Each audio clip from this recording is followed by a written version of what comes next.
Latino folk singer is dead after she was attacked by a pair of coyotes.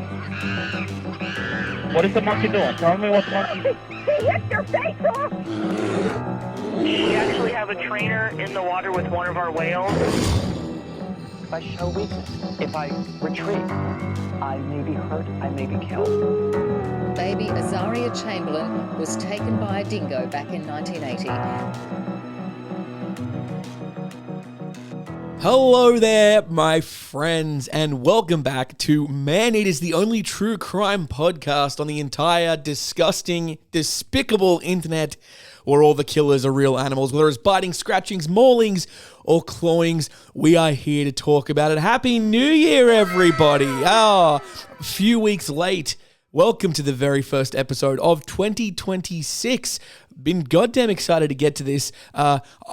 Today, kind of miraculously, my voice is better. I'm pretty sure I had pneumonia over the holidays. I was in New York. I got quite sick, and I've been sick for weeks, and my voice has been decimated for probably about a week. Today's really the first day that it's back, which is, to me, that's the universe giving me a cue. It is time to get us started. I've been looking forward to this so much. I've missed you. You have missed me. Maybe you haven't missed me, but it doesn't really matter. I missed you enough for the both of us. And Happy New Year. It's a new year, gang. And you know what? New year, new me. Actually, technically, it's the same me, unfortunately for everybody. It is still me, but with a brand new emphasis on trying. That's right. This year, I have decided to dedicate myself even more to my artistic and creative endeavors, I guess, for lack of a better word, including this here podcast. One of those efforts, I guess I'm going to, is doing YouTube stuff, video versions of the episodes. So, which is why you can actually be watching this. Look, I'm looking into the camera right now. I'm pointing at you. You there. Thank you for watching this video episode of Man-Eaters. Got a whole new setup, got a proper camera. I'm recording this. It's great. I've got a setup. There's not like a set. This is just my spare room where I've always been, but it looks okay. Looks all right, I guess. It's kind of dark in the back there. You can't really see anything, and I think that's fine. But genuinely, I'm so keen to be back. I'm keen to put 110% into this show this year. I just a little bit of personal news. I quit my job. Not just to do this. I'm going to do other things as well, but I really want to give this a crack in 2026. So that's what we're doing. And there's a few other changes coming our way as well. One of them, and I'm sure some of you are going to be really sad to hear this, African Drum Circle has decided to take an early retirement. I think that the constant controversies around some of the things that he's said in the past on the podcast have really got to him. I'm not going to call it being cancelled, but he was lambasted across the internet multiple times for some of the opinions that he had and some of the things that he did. One of those things being, of course, being at the January 6th insurrection. And I'm pretty sure he volunteers as an ICE agent as well. Not good. Really out of character, you'd think, for African Drum Circle. But the good news is we do have a replacement on a trial basis. He's on probation because African Drum Circle was a lot of headaches for me. So I want to introduce you to African Drum Circle's replacement, again, on probation. We'll see how he goes for the first few weeks, and if he does well and you guys like him, he might stick around. Please welcome my friend, Indian Drum Circle.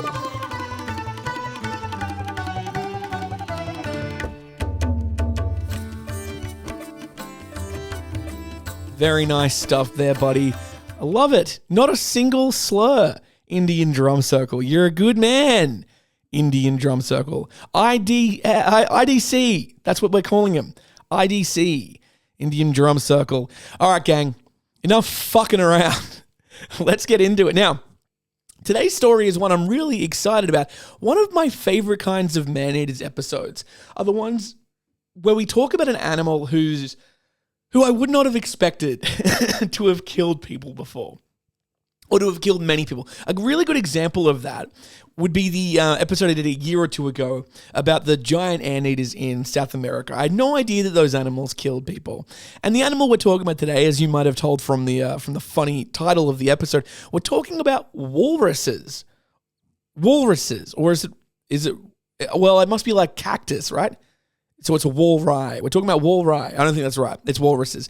We're talking about walruses, an animal which, on its surface, massive, gigantic animals with like knives coming out of its mouth. Of course, why wouldn't it be an incredibly dangerous animal? But I've always kind of viewed walruses as kind of goofy. You know what I mean? Like they're not really a threat. They're just these big fat seals. Like, what could they possibly do to you? Turns out they can do some pretty gnarly things to you, which is what we're going to get into in a moment on the story. So let's let's get into our, not I guess time machines a little bit. Let's get into our boats and head all the way to Greenland. I don't know why I wanted to do a story about Greenland this week. I don't know, Greenland was on my mind for some reason. Let's do that. Let's get ready to talk all about walruses. It is walruses.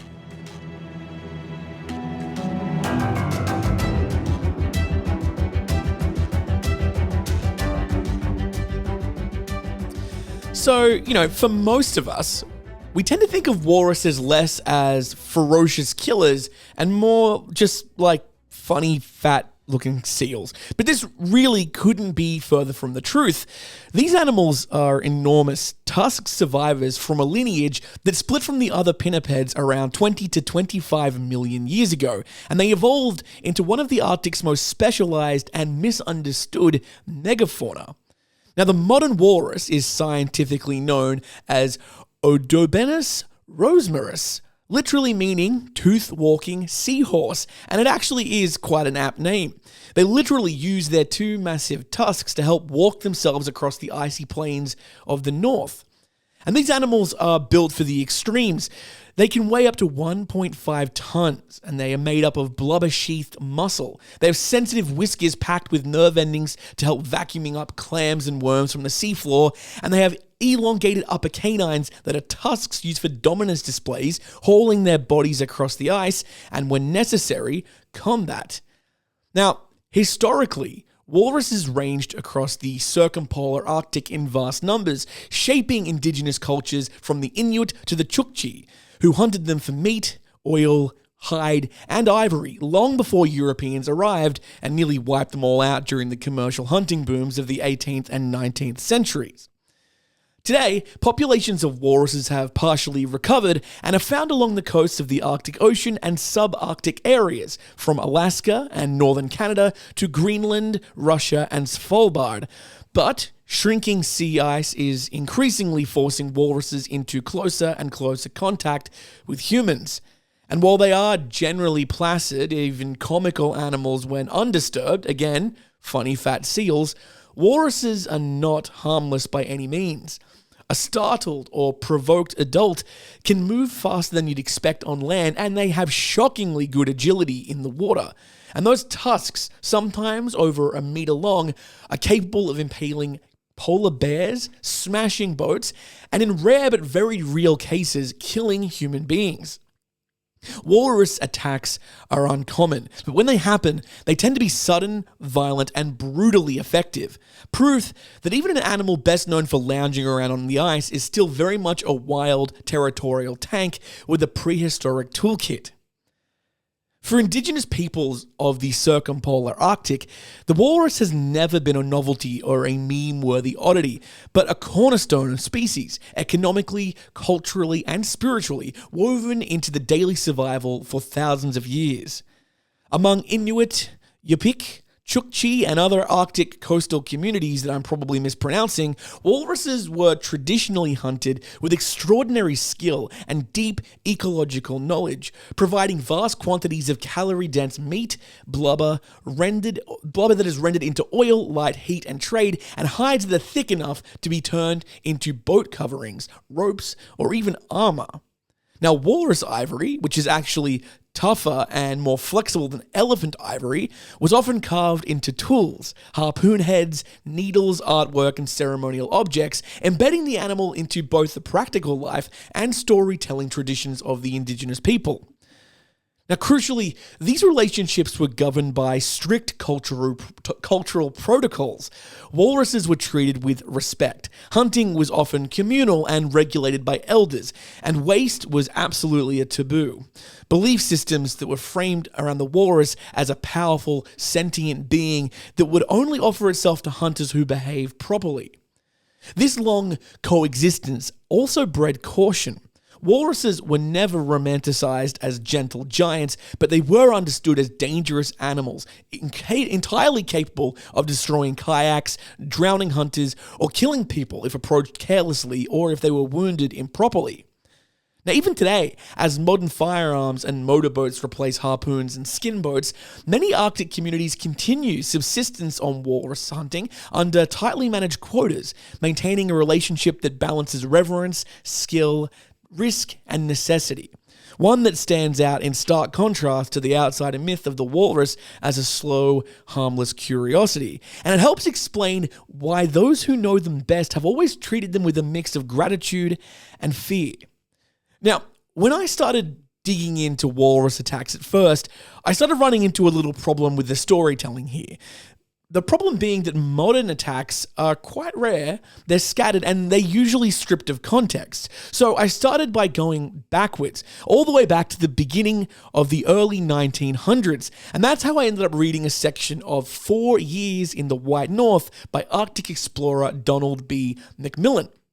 Now, McMillan was not a wildlife biologist, and he definitely wasn't writing with any kind of animal conservation in mind. But what his book gives us is something surprisingly valuable, a snapshot into how walruses behaved around humans before modern protections, motorboats, and climate change had started reshaping the Arctic. Now, before I get into this, it is worth kind of flagging here that 4 Years in the White North is a valuable first-hand account, but it's also very much a product of its time. It's written through a colonial early 20th century lens with blind spots around indigenous voices and animal behavior. It is useful context for what we're talking about today, but it is not a perfect or neutral record, so let's just get that clear now. So, McMillan was an American Arctic explorer, and the book, which was published in 1918, chronicles his time living and traveling in the Arctic with Inuit communities, particularly during the ill-fated Crocker land expedition. It's a fascinating mix of exploration, survival, and early 20th century ethnography. It's also very much a product of its time in its tone and its worldview. In it, McMillan discusses the local fauna of the area, including walruses, and he actually gives an account of some of the earliest known walrus attacks on humans. Now, in the book, he says, and I've probably got to do a voice here for McMillan. What kind of character am I going to make him be? He's American. He's a bit of a prick. Okay. May, June, July, and August are the harvest days, for the time cometh when no man can work. Active, energetic, full of life and the love of life, the Smith Sound native is out of bed, kayak launched and away, his piercing dark brown eyes set up in a frame of straight jet black hair, noting every ripple or movement upon the water. He is in search of the walrus. It is a wonderful sight to see the flash and dip of that paddle, the speed of that black, clean-cut body, the graceful curve of the flying harpoon, the mighty splash of a large herd of monster walrus. It is not sport to shoot musk oxen rounded up by your dogs and huddling and trembling with fear. Nor is it sport to pump a bullet into the silvery white body of a polar bear held at bay by 50 or 60 dogs. Necessity for meat is one's only excuse for such slaughter. But get into a 20-inch skin boat, only 9 inches in depth, and dash at a bull walrus weighing a ton.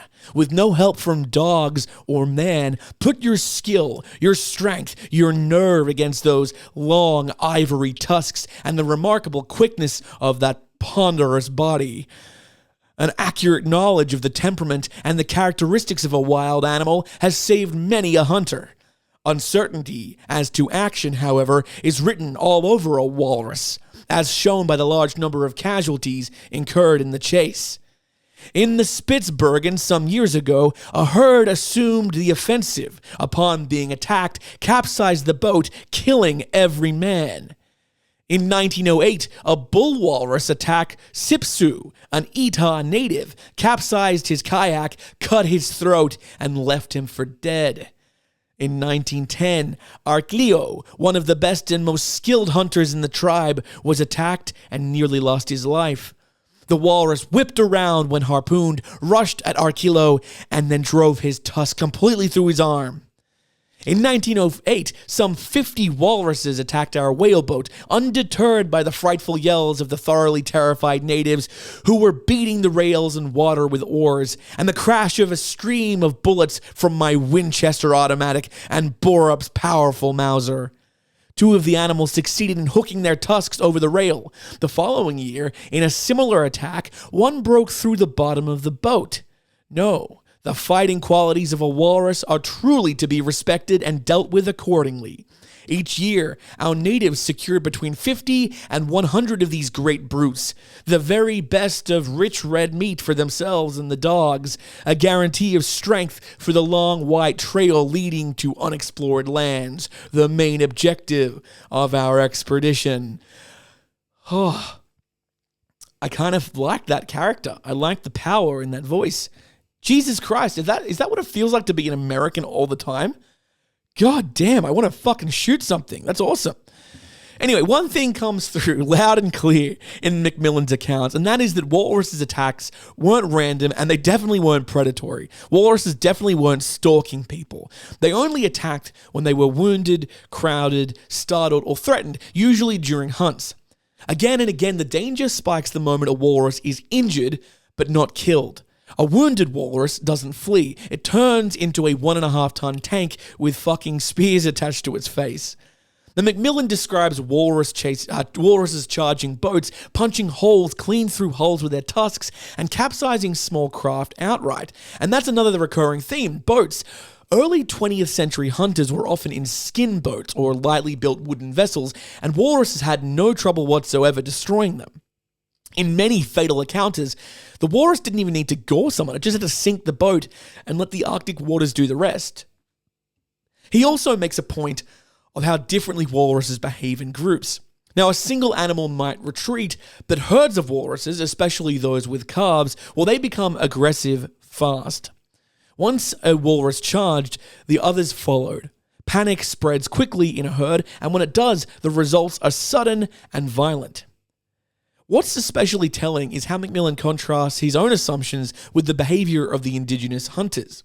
Western explorers tended to see walruses as slow, clumsy, almost comical animals. The indigenous Arctic people did not. They treat walruses with caution, ritual, and respect, not out of superstition, but out of experience. Macmillan's stories unintentionally back this up. Attacks usually happened when outsiders ignored indigenous knowledge and underestimated what they were dealing with. Another important detail here is timing. Macmillan was writing at a point where walruses had already been hammered for decades by commercial hunting. Populations were stressed, wary, and quick to react. Even back then, walruses had to learn that humans equaled danger, which likely made confrontations more explosive instead of less. Maybe to me the most unsettling part of this is how casually Macmillan reports human deaths. Walrus attacks weren't treated as freak accidents, they were just accepted risks of Arctic life. And that tells us something important. The people who lived alongside the walruses long term knew exactly how dangerous they could be, similar to how people in India or Africa understand how dangerous the wildlife in their regions could be. So when we talk about walrus attacks today, it's tempting to frame them as shocking anomalies, but Macmillan's accounts remind us that walruses have always been capable of attacking and killing humans. They just tend to do it under the same conditions every time: close proximity, stress, perceived threat, and human misjudgment. Now, the animal hasn't changed, really. The environment has, and we have. As shrinking sea ice forces walruses and people into closer and closer contact, those old, half-forgotten lessons from a century ago, well, they start to matter more and more. Now, as I mentioned earlier, modern attacks are quite rare, but that doesn't mean that they don't happen. In the early 1960s, a hunter in Greenland was hauling his kayak and a freshly caught seal out of the sea and onto the ice when a walrus suddenly appeared and attacked. The animal stabbed him with one of its long tusks, knocking him unconscious, but not killing him. After the attack, the walrus made off with the dead seal, leaving the injured hunter behind. They ultimately survived the encounter despite the serious stabbing. This account is actually written in Appendix 3 of Nusurumut, I think that's how you pronounce that, Hunting Families on the Big Head by Kjeld Hansen. And I'm going to read this part directly to you. Kjeld Hansen, it sounds kind of Swedish, so let's do a little Swedish accent here. I just watched Sentimental Value. I think I can pull this off. Okay, so the one that... bad start. The one that turns again. That kind of does sound a little Stellan Skarsgård. Let's keep that up. The one that turns against one is what Uneverk hunters call the deadly dangerous or red-brown walrus. This is not Swedish at all. This is a generalized Scandinavian/Russian accent I'm doing here. A couple of examples with fortunate outcomes are given here. Around 1960, Johannes Jørgen caught a small seal at the ice edge off Nustang, where he collected his kayak. As he stood bent over the edge of the ice in order to pull up the seal and his kayak onto the ice, a large red walrus turned up at great speed and drove the end of one of its great tusks through the seal and the other into Jørgen's back. But as one hunter presented remarked, Johan's skin was fortunately tougher than that of the seal, and they managed to pull him up onto the ice. This accent is fucked. This is not even close to anything rooted in reality. Let's just keep going. They actually thought he was dead, but it turned out the violent blow had only rendered him unconscious. The walrus turned up for a moment later with the seal in its grasp, and they thought that it looked as if it grinned at them as it disappeared with its prey. Johannes made a full recovery after the doctor patched him up, and he was able to continue his occupation without any effects. We're getting better at this. Everything suggests that a walrus fears nothing and that he or she is always ready for a fight, even against the most superior of opponents. Accordingly, some hunters have seen solitary walrus attack a school of killer whales. It managed to spread the group after it dived. When the largest of the killer whales... Sorry. I'm just realizing that we have like a not negligible amount of people from Sweden who listen to the show, and I just want to apologize because this is fucking ridiculous. When the largest of the killer whales came into sight again at the surface, the walrus was hanging on its back with the tusk bored into the animal's back. Peter Heilman told of yet another walrus attack with a happy ending, in which his brother Jonathan had taken part. In May 1956, 4 kayak hunters were out in the Davis Strait when a large walrus with long tusks attacked one of them. The powerful animal overturned the kayak hunter, but miraculously, he managed to wriggle out of the kayak and the water and haul tight into the foremost cross strap on the deck. Together, the 3 other hunters managed to kill the walrus, and when they hauled the lifeless hunter up, they could see the walrus had pierced the kayak from below with his teeth just by the cockpit. It's ridiculous. They brought both man and kayak to the edge of the ice by lashing them across the 2 kayaks. In this case, they too were convinced that he was dead and therefore sat alone outside the tent on one of the sledges for 6 hours because none of them wanted to go home and tell the bad news. However, just as yet another pot of coffee was finished over the primus stove, the deceased stuck his head out of the tent and asked for a mug of coffee and a cigarette. Oh... If the American character made me feel like powerful and cool, that weird Scandinavian guy made me feel entirely inadequate, if I'm being honest. Not a distinction. I'm not saying anything disparaging about the Scandinavian people. I want that to be clear. I love you guys. I'm just not quite good at that. So, yeah, sincere apologies. I was fucking terrible. Anyway, in the summer of 2012, we're getting much closer to the present day, National Geographic adventurer Eric Boomer was on an ambitious expedition circumnavigating Ellesmere Island in Nunavut in Canada by kayak and by ski. At one point during the journey, as he and his partner were paddling through icy Arctic waters, a walrus suddenly surfaced directly beneath and beside Boomer's kayak, lifting and rocking it in a matter of seconds. The animal's size and proximity made the moment terrifying. Such a massive pinniped can weigh thousands of pounds and have long defensive tusks. Boomer managed to fight off the walrus by placing his paddle between him and the animal, pushing it away and striking its head to keep distance.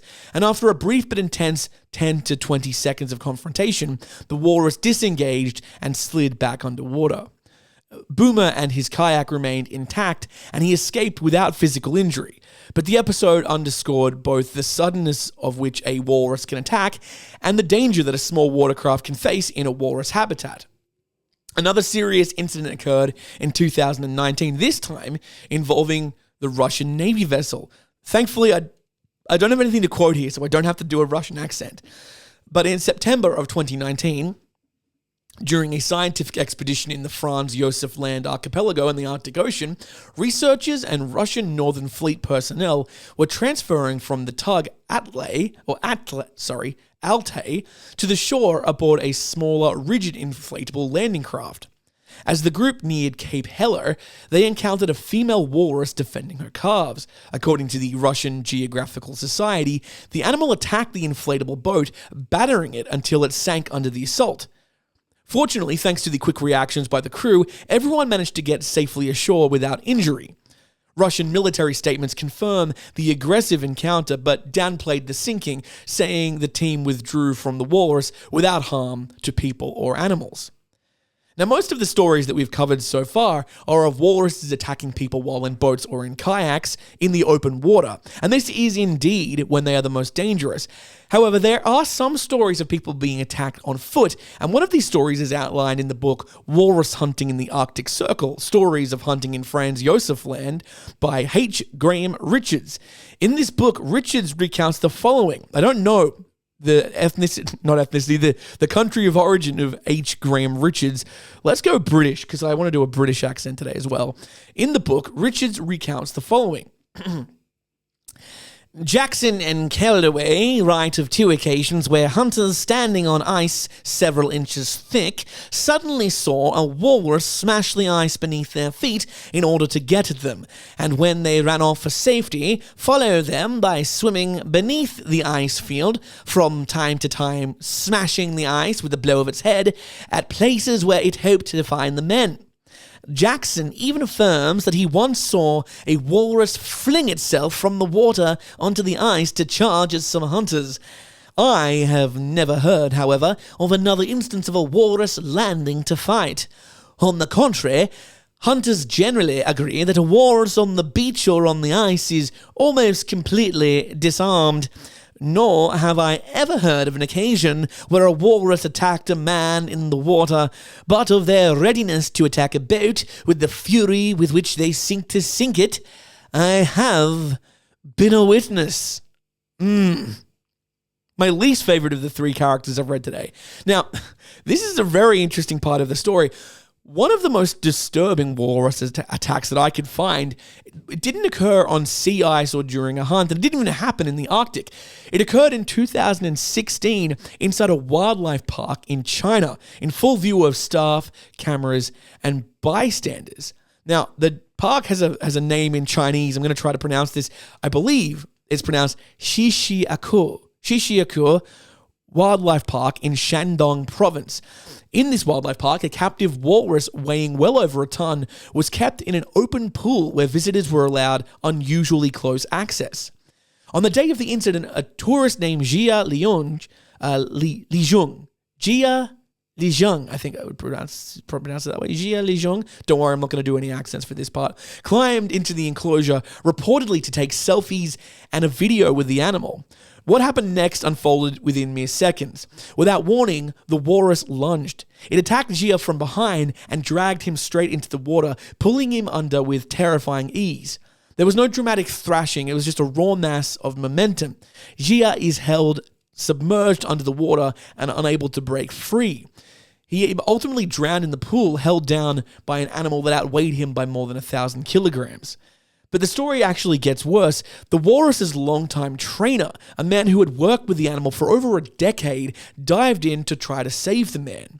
Instead of letting go, the Walrus seized the trainer as well, pulling both men beneath the surface.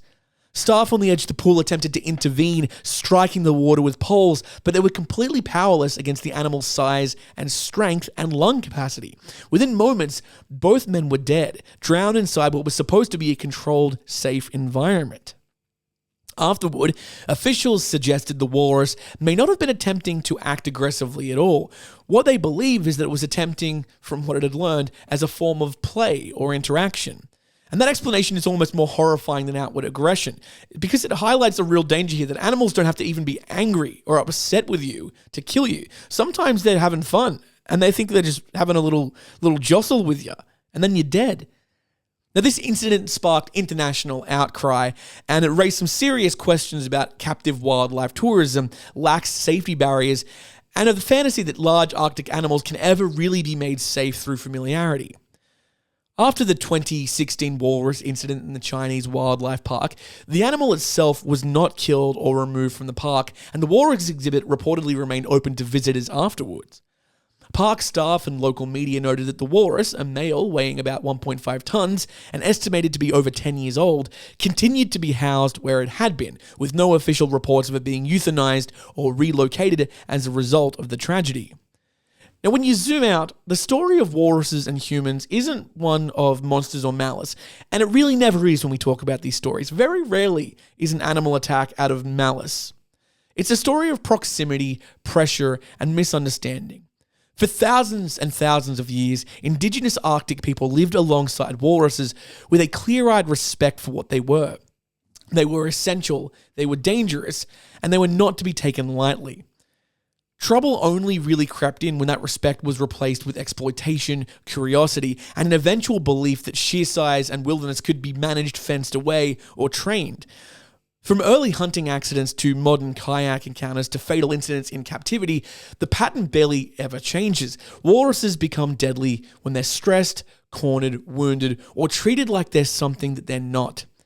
They don't need to hunt humans. They don't need to do that. They don't like us. They don't want to eat us. They eat clams and shit and worms, but they just react. And as the sea ice disappears, tourism expands, and humans keep pushing deeper into their world, or dragging them into ours, these encounters aren't just historical footnotes. They're real events that can happen even now. Because walruses haven't changed, but we have. And every time we forget that a 1.5-ton wild animal with spears in its fucking face is capable of, well, the consequences are shockingly brutal.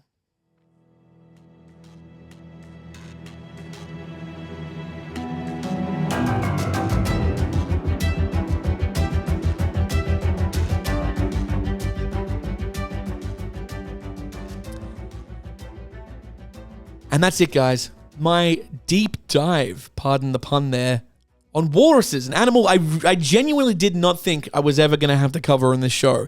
But really, I do mean it. Special place in my heart for, the classics, the classic man-eater stories.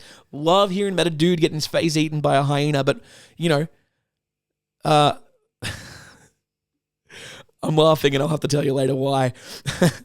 Special place in my heart for those man-eater stories, but particularly I like these stories of animals that you wouldn't think could be real killers, but they can be. Really, any big animal could be.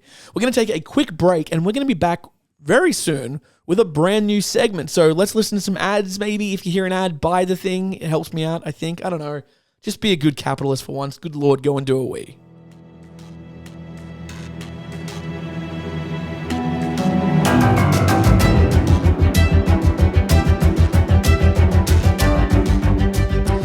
And we are back, my friends. I had the camera die on me in the middle of the episode there. Like miraculously, right as we went to break.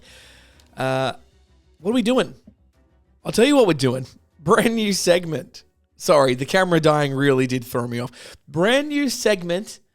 don't really have a good name for it yet, but currently I'm going with Who Am I?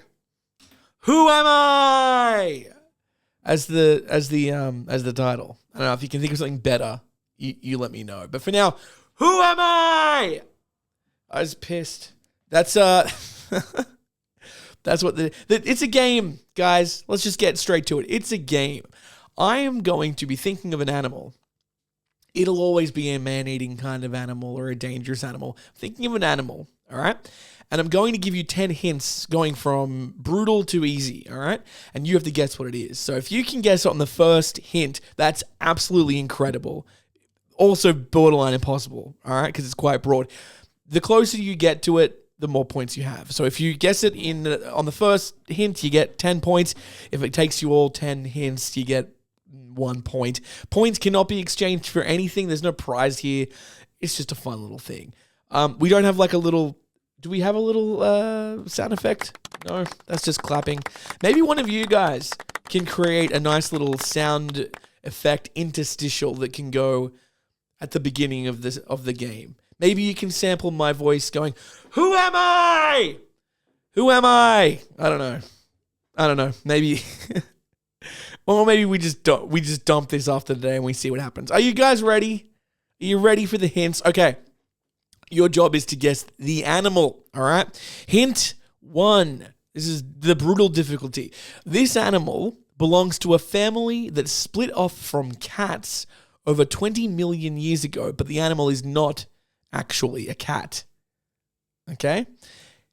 Hint number 2. Its closest living relatives include animals that communicate using complex vocalizations and scent marking more than their body language. Okay, hint 3. It plays a major ecological role as a scavenger, often cleaning up what larger predators leave behind. Hint 4. Unlike some of its more famous cousin, this species is usually solitary, and they're not big on teamwork, okay? You might be getting some thoughts going through your mind now what it is. This one might point you a little bit closer. Hint 5.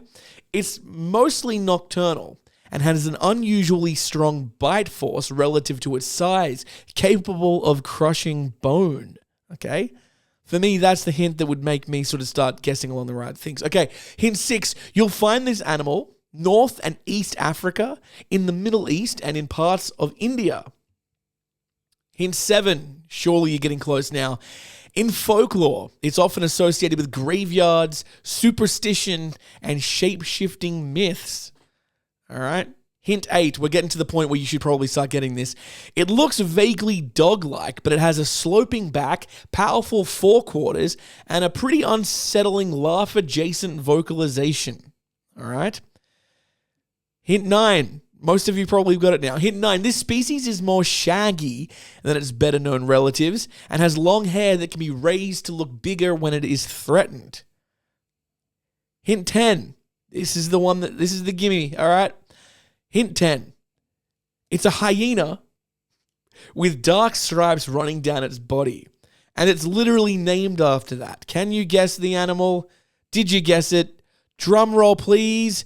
This animal is the striped hyena. The striped hyena. Did you get it? Let me know.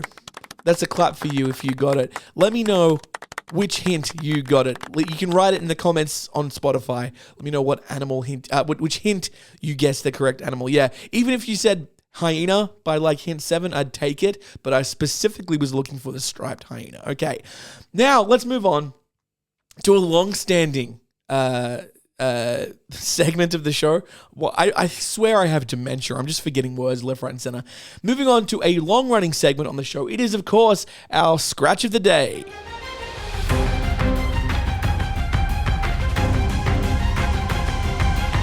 Scratch of the Day, of course, the segment of the show where we look at animal attack stories in the news and we learn about them together.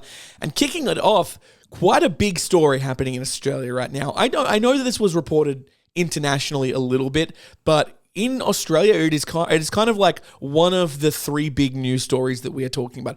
One of our political parties two of our political parties in Australia have an alliance called the Coalition, and they're currently splitting apart, which is fantastic because I do not like them. The other thing is there's a anti-racism law that's happened and people are upset about it. The third story is the spate of shark attacks that have occurred in Sydney and the New South Wales coast in the last few days. Now, I have actually been posting a little bit about it. I've done a couple of videos about these shark attacks, posted them on TikTok, on Instagram, and on YouTube, so you might have seen me chatting about it. By the way, make sure you go and look me up on Spotify, on TikTok, at Jimothy Chaps on TikTok. YouTube, the YouTube is in the link below, and so is the Instagram, but I'm going to try to post some more videos there as well. But yeah, report on this. So basically, here's the story. About 4 or 5 days ago, a 12-year-old boy was attacked by a shark in Sydney on a beach called Shark Beach, which is, yes, very, very, very ironic. Now, he was bitten on both legs by the shark and taken to hospital in a critical condition. Less than 24 hours later, there were 2 more shark attacks. An 11-year-old boy was attacked by a shark and knocked off his surfboard. Thankfully, he did not have any physical injuries after that. Unfortunately, a 20-year-old surfer was the third victim. He was also attacked by a shark while surfing and bitten on one of his legs and taken to hospital in a critical condition. He's not doing too well, apparently.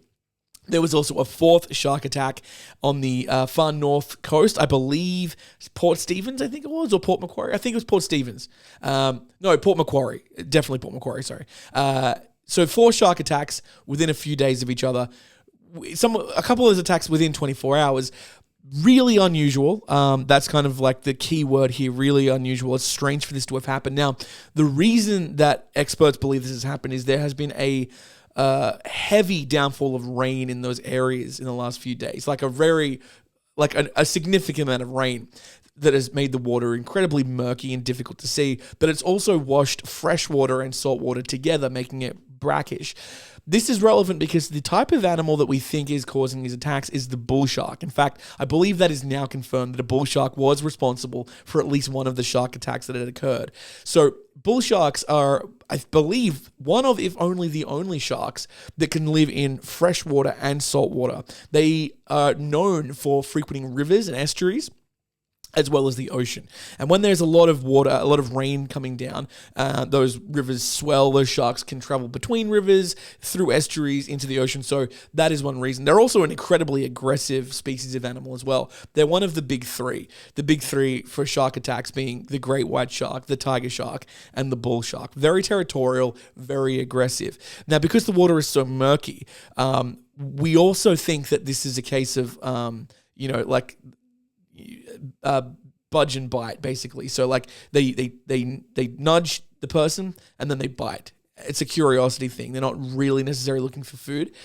It's also murky and hard to see. They could be mistaken identity, thinking people are food. So that's kind of the big story. I don't really need to read like a news story here because I've covered this before. You can go watch my videos sort of reporting on what happened as it was happening. But the pivot now is that we're talking about in Australia shark culls, which I was really worried about this happening. I kind of knew this would be the case after such a media frenzy about the sharks. It's really easy to blow this stuff out of proportion. We've seen it happen so many times before. The Summer of the Shark in 2001, the Jersey Shore shark attacks. Yeah, like when these things happen in like quick succession, it is kind of like, it is shocking. But people really can blow this out of proportion. 4 shark attacks is very strange, but it's not that strange. People are swimming in their territory after heavy rains. Waste is being washed out into the thing. There's a high proliferation of fish in the area as well. So not particularly surprising that this has happened. So they are talking about whether or not they should do a shark cull. From the number of polls that I've seen, and by polls I mean like statistics, not the people from Poland, the number of polls that I've seen, it seems that the majority of Australians are against the idea of a shark cull. It does seem to be quite reactionary. A couple of high-profile politicians, including like former Prime Minister Tony Abbott, has urged for there to be a shark cull. My personal belief is that it's not necessary.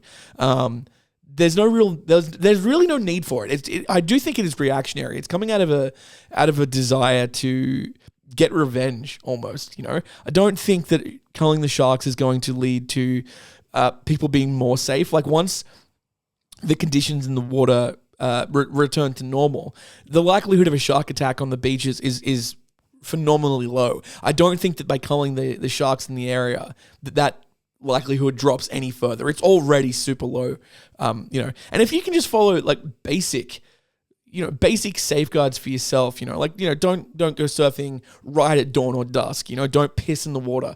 Don't go into the water if you're bleeding. Swim between the flags. Look out for shark sightings. That kind of stuff. You're already minimizing your risk.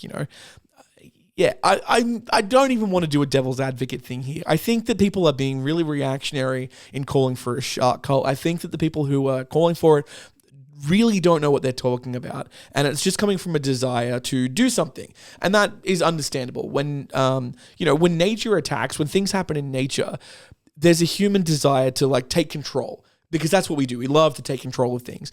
But time and time again, we've learned you can't control nature. Like that's it. How many goddamn movies and stories have we seen about this exact theme, that you can't control nature? It doesn't work like that. When things like this happen, we feel out of control. We feel uncomfortable because we can't control what's going on. So we look for ways to grasp control back. And a shark cull is a way to make us feel like we're doing something like that. I'm not 100% against every kind of animal cull. There are, of course, exceptions to the rule where it might be necessary. I just really don't think that we're at a moment here where it is necessary. It does seem to be purely out of spite and just this longing to be able to do something and try to get some kind of revenge as well. So that's kind of where we are. I did hear an update, unfortunately. I don't know if it's progressed since then.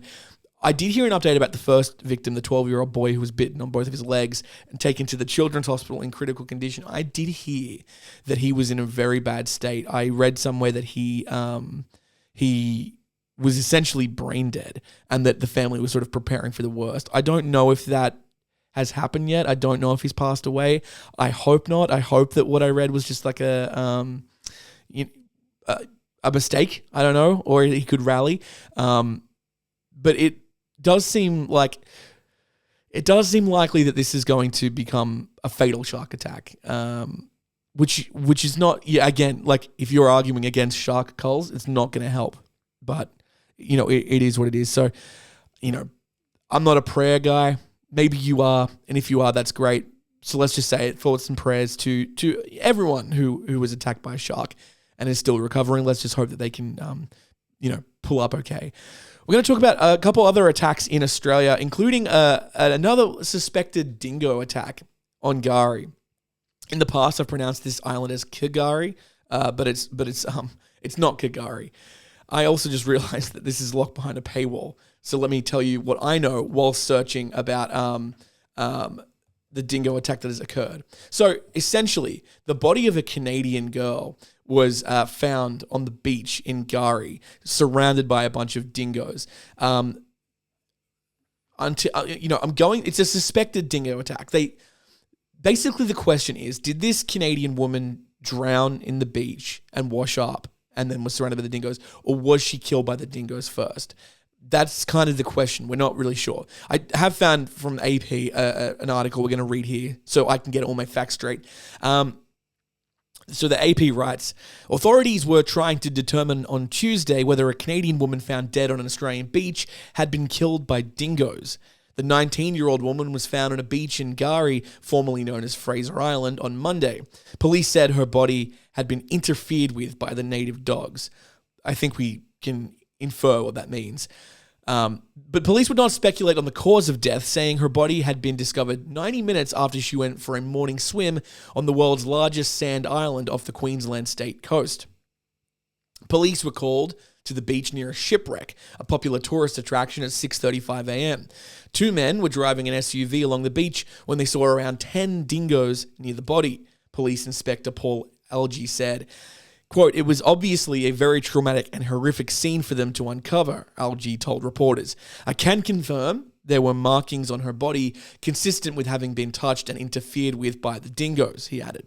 A post-mortem examination of the remains A post-mortem examination of the remains to determine the cause of death was expected to be completed on Wednesday. Quote, "We simply can't confirm whether this young lady drowned or died as a result of being attacked by dingoes." The woman had been working at tourist accommodation on the island for about 6 weeks.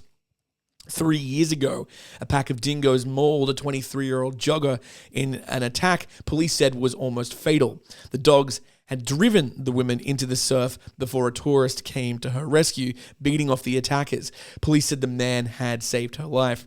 Around 200 dingoes roam free on Gari, and a protective native species at the World Heritage-listed national park. The younger animals have become more aggressive and less fearful of humans since tourists returned in large numbers following the COVID-19 pandemic. So yeah, a couple of things to just mention there. You look at a dingo and you think it's a dog.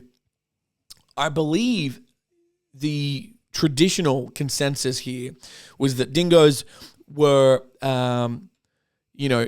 genetically dissimilar enough from domesticated dogs that you didn't really refer to them as a dog. In a similar way where like you don't really refer to a wolf as a dog. I acknowledge I think that dingoes and domestic dogs are genetically more similar than wolves and domestic dogs, but I think that they are still different enough that distinction still serves a purpose. The only reason I bring this up is that towards the end of last year, I remember reading a story about politicians trying to redesignate dingoes as a type of dog, as a type of like feral dog almost.